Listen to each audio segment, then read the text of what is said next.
Hello बच्चों, कैसे आप सब? आजकल तो अच्छे होंगे, मस्त होंगे, स्वस्थ होंगे और अपने अपने कामों में व्यस्त होंगे।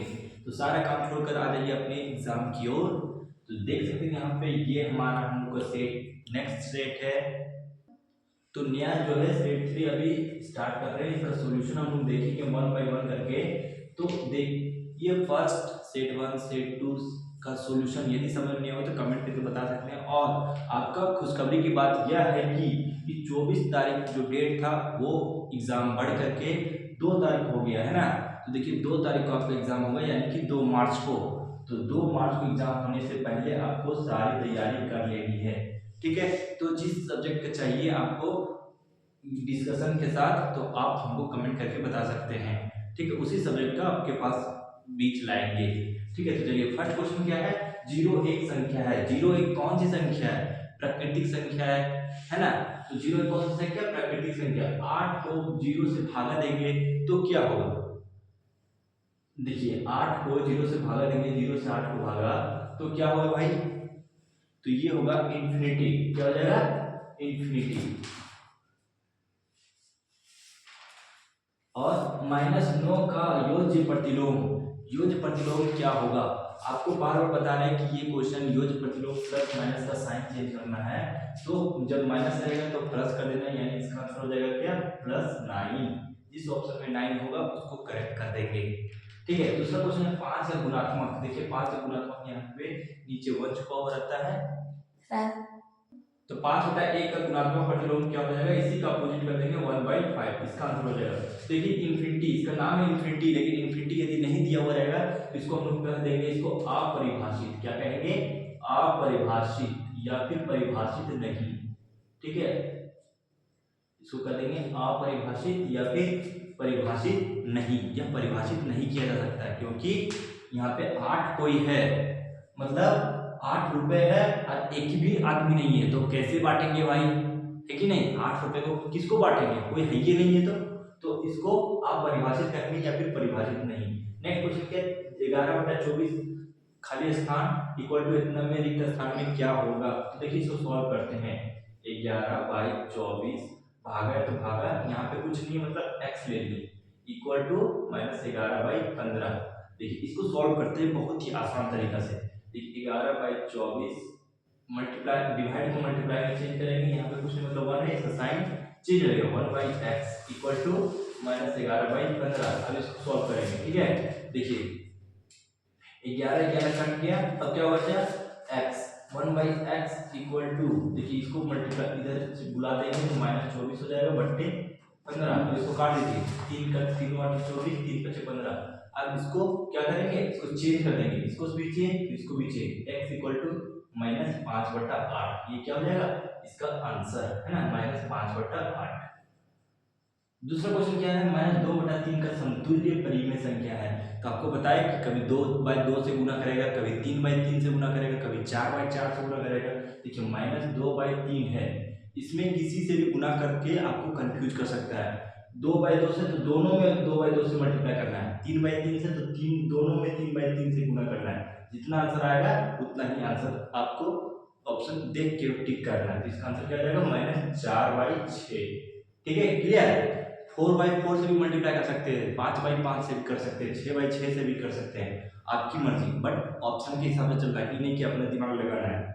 दूसरा क्वेश्चन है 7 का गुणात्मक व्युत्क्रम होगा। इसको भी उल्टा कर देना है। देखिए यहाँ पे 1 छुपा हुआ रहता है, तो इसका क्या हो जाएगा? 1/7। इसी में आंसर छुपा हुआ रहता है, बस थोड़ा सा दिमाग चलाना है। नेक्स्ट क्वेश्चन 1600 का वर्गमूल होगा। तो बताइए 16 पहले किसका वर्गमूल है? 4 का है। तो 2 जीरो का वर्गमूल क्या होगा? 1 जीरो। तो आंसर क्या हो जाएगा? 40। पहले भी बता चुके हैं, है कि नहीं? जो जानते होंगे, देखे होंगे तो जरूर बताइए, थम्स अप करिए वो। और 26 का स्क्वायर क्या होगा? 26 का स्क्वायर यानी कि 26 को 26 से गुना करना है, तो आ जाएगा 600। 26 के 6 3 और 6 12 24, 27 का 7 में 2 4 7 776 है ना। 26 का स्क्वायर, हाँ 776।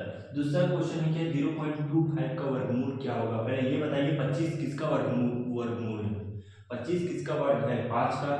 तो यहाँ पे देखो 2 डिजिट के बाद पॉइंट लगा हुआ है, तो हम लोग 1 डिजिट के बाद पॉइंट लगाएंगे, मतलब 0.5 होगा या फिर 0.5, 0.5 बोलेंगे या फिर 0.5, जिस ऑप्शन में होगा उसी को करेंगे टिक। दूसरा क्वेश्चन है 0.5 का वर्ग क्या होगा। देखिए 0.5 का वर्ग तो पहले बताइए 5 का क्या वर्ग होगा, 5 का वर्ग होगा 25, ठीक है।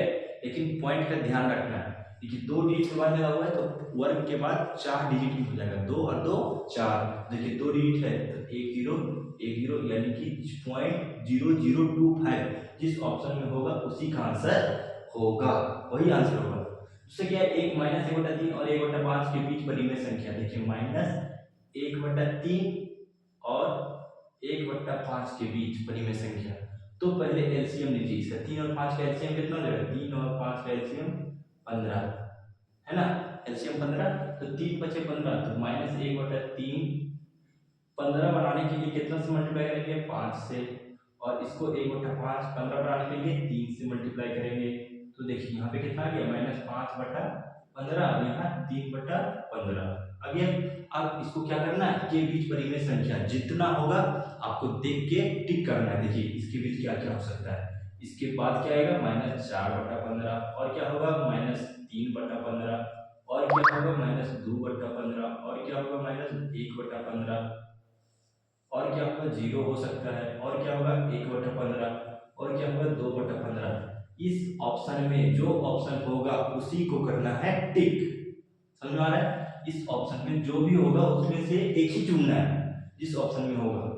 कितना है, 1 2 3 4 5 6 है ना। तो आप देख सकते हैं यहाँ पे जिस ऑप्शन में होगा उसको करेंगे टिक। दूसरा क्वेश्चन क्या है, 125 का घनमूल होगा। तो बताइए 125 का घनमूल क्या होगा, क्यूब रूट 125।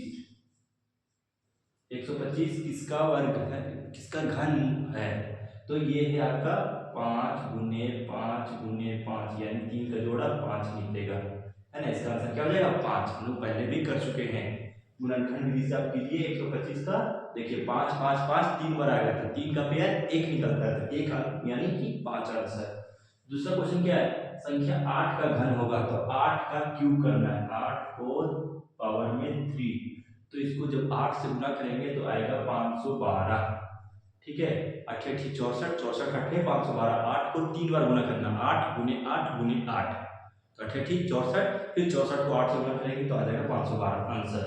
दूसरा क्वेश्चन है 512 किसका घन है, देखियो इसी का जस्ट अपोजिट पूछ दिया, 8 का 512 आंसर है और 512 का 8 आंसर हो जाएगा।